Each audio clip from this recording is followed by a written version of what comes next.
हुदा भैया नमस्कार। नमस्कार नमस्कार हेमंत जी। सोनिया जी, पहले तो मैं आपका अभिनंदन करना चाहता हूँ, फिर से आपने पार्टी की कमान संभाली है और बहुत सारी शुभकामनाएं देता हूँ आपको।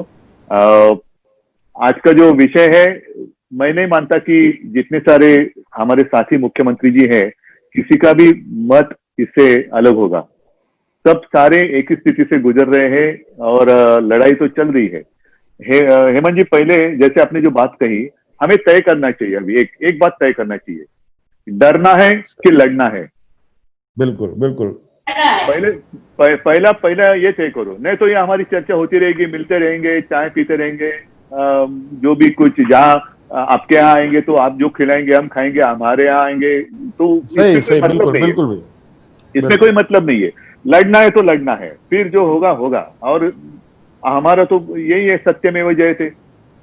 ऐसे कभी बिल्कुल ये नहीं बिल्कुल। कि आज तक कभी सत्तामेव जयते नहीं है, सत्यमेव जयते है। तो लड़ना है तो लड़ना है। आम आदमी क्या होता है, आम आदमी की ताकत सबसे बड़ी होती है, उसका आवाज सबसे ऊंचा होता है। और वो अगर कोई दबाने की कोशिश करे तो उसकी आवाज उठानी चाहिए और वो हमारा कर्तव्य बनता है। खैर, दो तीन मुद्दे जो मेरे पास आए हैं, एक तो जीएसटी की बात। दीदी आपने जो कही वही सारी लोगों की स्थिति है। लगातार ये जो पूंजी है बढ़ती जा रही है, दिन ब दिन एक एक महीना जैसे आगे आगे दिन आगे निकल जा रहे हैं। केंद्र से आने की जो अ, जितने पैसे हैं उसमें बढ़त हो रही है, लेकिन मिल नहीं रहा है। मैंने आज जानकारी ली, बीच में हम क्या करें, खत लिखते रहते, पत्र लिखो। और जब भी हमारी वीडियो कॉन्फ्रेंस होती है, आपने देखा होगा, मैं कोशिश करता हूं कि हमारे जितने बाकी सारे दुख है वो उस वहां मैं नहीं कहता हूं। जो भी कोविड के बारे में होता है मैं कोविड के बारे में कहता हूं। अन्यथा बीच में हम खत तो लिखते रहते हैं। कभी जवाब आता है, कभी आता नहीं। जवाब आता है तो भी पैसे कभी आते हैं, अप्रैल से तो शायद आए भी नहीं है। तो ये स्थिति आज के दिन हमारे सबकी है। लड़ तो सभी रहे हैं, कोविड के साथ लड़ रहे हैं। अपनी ही सरकार है, ऐसे नहीं हम विपक्ष में। विपक्ष का मतलब क्या है? विपक्ष का मतलब ये नहीं कि किसी पार्टी का हम बुरा चाहते हैं, नहीं। हम भी आम आदमी की उसके हम रिप्रेजेंटेटिव है। हम भी कुछ हमारा अधिकार है। आज कैसे होता है कि राजीव जी की बात करें तो उन्होंने पंचायत राज, वो एक बात कही थी। पंचायत राज का मतलब क्या है कि जो भी सत्ता होती है उसको छोटे छोटे इसमें केंद्र में उनका अधिकार दे दो। आज क्या हो रहा है? आज सबके जो अधिकार है एक हाथ में चले जा रहे हैं। फिर हमारी स्टेट गवर्नमेंट जो है, हमारा राज्य सरकार का मतलब क्या है? क्या कभी आगे जाकर ऐसे हो जाएगा कि राज्य सरकार की जरूरत ही नहीं रहेगी, एक ही व्यक्ति देश चलाएगा और हम खाली हाँ में हाँ मिलाते रहेंगे? ये नहीं होगा।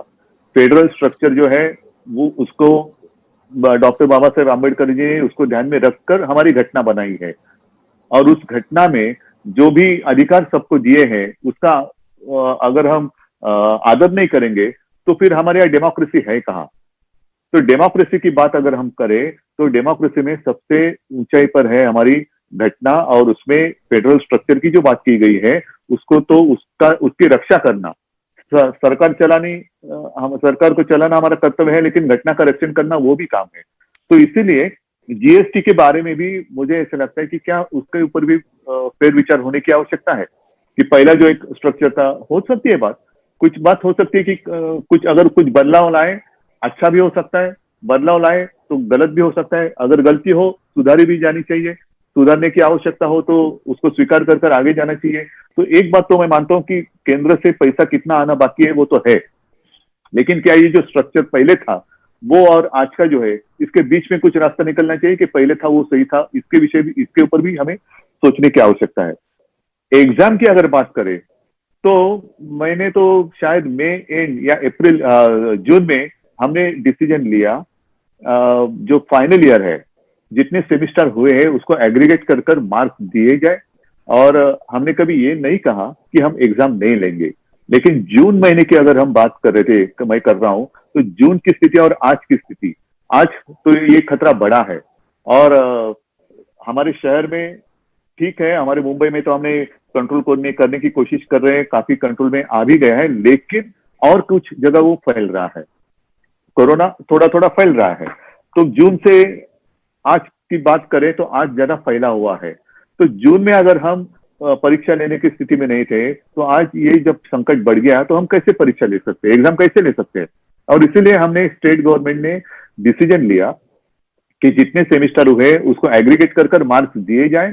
बच्चों का जो भविष्य है उसके साथ खिलवाड़ नहीं होनी चाहिए और रुकावट भी नहीं होनी चाहिए। इसलिए हम उनको पास कर देंगे और बाद में जब भी संभव हो हम एग्जाम जरूर लेंगे। और अगर किसी बच्चे की ऐसी धारणा होगी कि अरे नहीं एग्जाम होता तो मैं ज्यादा अच्छा परफॉर्मेंस कर सकता था, तो वो उसकी मर्जी, वो उस एग्जाम वो दे सकता है। फिर एग्रीगेट किए हुए मार्क्स और एग्जाम में मिले हुए मार्क्स चुनना उसका काम है।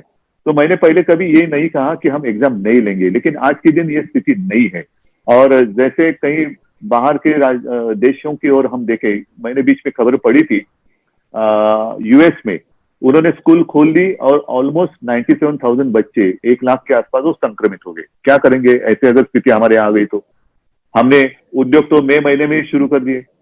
आज भी हमारे यहाँ जो इलाका है, जो सबसे डेंस पॉपुलेटेड एरिया है, मुंबई से लेकर पुणे तक, वहां हमने लॉकडाउन है जरूर है, लेकिन आहिस्ते आहिस्ते आहिस्ते हम इसको खोलते जा रहे हैं। Mission begin again, mission begin again. तो आहिस्ते आहिस्ते खोलने के वक्त शायद कुछ लोगों को ऐसे लगता होगा कि हम काफी स्लो जा रहे हैं। स्लो ठीक है, वो टॉर्टोइज और वो खरगोश, उसकी तो कहानी सबको पता है। जल्दबाजी कर कर कुछ फायदा नहीं होता है। आहिस्ते कदम जाए लेकिन ठीक से डालें, तो जो कदम हम आगे बढ़ाएंगे उसको वापस लेने की आपत्ति हम पर नहीं आनी चाहिए। ये सोच समझकर हम आगे जा रहे हैं। तो सारी चीजें हम खोलते जा रहे हैं, ऐसे ऐसे हम खोलते जा रहे हैं।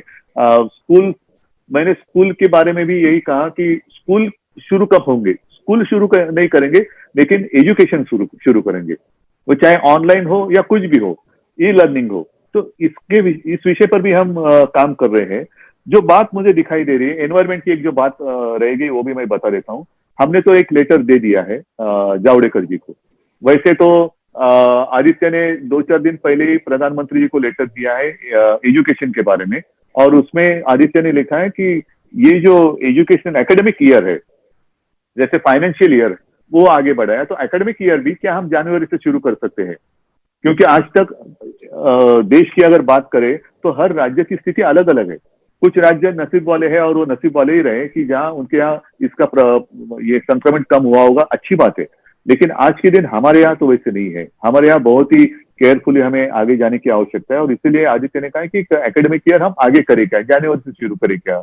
तो वैसे ही एनवायरमेंट की बात करें, हम क्या करते हैं, विकास चाहिए। हाँ चाहिए ना विकास। हम तो सरकार इसलिए सरकार में आए कि विकास के लिए आए हैं। कुछ लॉकडाउन, परमानेंट लॉकडाउन करने के लिए हम नहीं आए हैं, हम तो विकास के लिए आए हैं। और आप सभी को याद होगा, लगभग हमारा सेशन तो उसी दरमियान चलता रहता है। मार्च महीने में हमारा महाराष्ट्र का सेशन चल रहा था, बजट हमने पेश किया और 2-4 दिन में हमें सेशन समाप्त करना पड़ा, क्योंकि हमारे यहाँ कोरोना शुरू हो गया। तब से घर में बैठे, वर्क फ्रॉम होम, और ऐसी बात मुलाकातें होती रही। तो विकास के लिए हम तो सरकार में आए हैं, लेकिन विकास का मतलब ये नहीं कि जहां चाहे हम हमारी मर्जी कुछ भी करें, जंगल है तोड़ दो और वहां से कुछ भी करो, नहीं। और इसीलिए खास कर हमारे विदर्भ से एक जाने वाला रेलवे का एक रूट है अकोला खांडवा, वो मध्य प्रदेश से जाता है। वो जाता है बीच हमारे जंगल से, मेलघाट, जो टाइगर का घना जंगल है। तो हमने उनको ये कहा है कि अल्टरनेट कुछ करें, कि हम बीच जंगल से ये रास्ता जा रहे हैं तो हम घुमा कर लेके जाएं, तो ज्यादा बस्ती, ज्यादा लोगों को इस्तेमाल होगा। तो कुछ ना कुछ सोच समझ कर करना चाहिए। आसान उत्तर हम जरूर निकाल सकते हैं, लेकिन आगे जाकर हमें आपत्ति आ सकती है। तो ये सारी बातें हमारी होती रहती है। लेकिन दीदी आपने जो बात कही कि हमें मिलते रहना चाहिए। जब भी कोई आपत्ति आती है तो हम भागम भाग करके इकट्ठा आते। क्यों आपत्ति की जरूरत है क्या हमें इकट्ठा आने के लिए? आपत्ति के बिना भी हमें मिलते रहना चाहिए। अगर हम हमेशा साथ रहेंगे तो आपत्ति की क्या हिम्मत है हमारे सामने आने की। हम हमेशा साथ रहेंगे तो आपत्ति भी डर कर रहेगी, अरे ये तो इससे इनके नजदीक जाने में खतरा है। आपत्ति को खतरा महसूस होना चाहिए, हमें नहीं।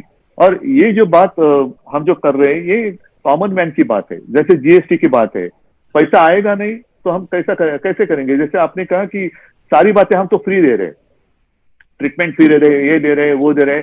अभी इस सितंबर से लेकर वो केंद्र से जो पीपी वेंटिलेटर जो आने वाला था, आ रहा था, वो भी बंद होने जा रहा है। वो भी बंद होने जा रहा है। वो मुद्दा भी मैंने पिछले प्रधानमंत्री जी के सामने कॉन्फ्रेंस पे मैंने उठाया था। एक एक चीज वो बंद करते जा रहे हैं और हमारे यहाँ हमें देने की आवश्यकता हो रही है, जरूरत पड़ रही है। तो ये सारी बातें हमें सोच समझकर एक प्रोग्राम बनाना चाहिए और सब मिलकर हम जाएंगे, केंद्र के सामने जाएंगे। ठीक है, हमारा अधिकार है, हम नहीं मांग रहे। जो बात आपने कही वो सच है, भीख नहीं मांग रहे, हमारा अधिकार है, हमारी जनता का अधिकार है।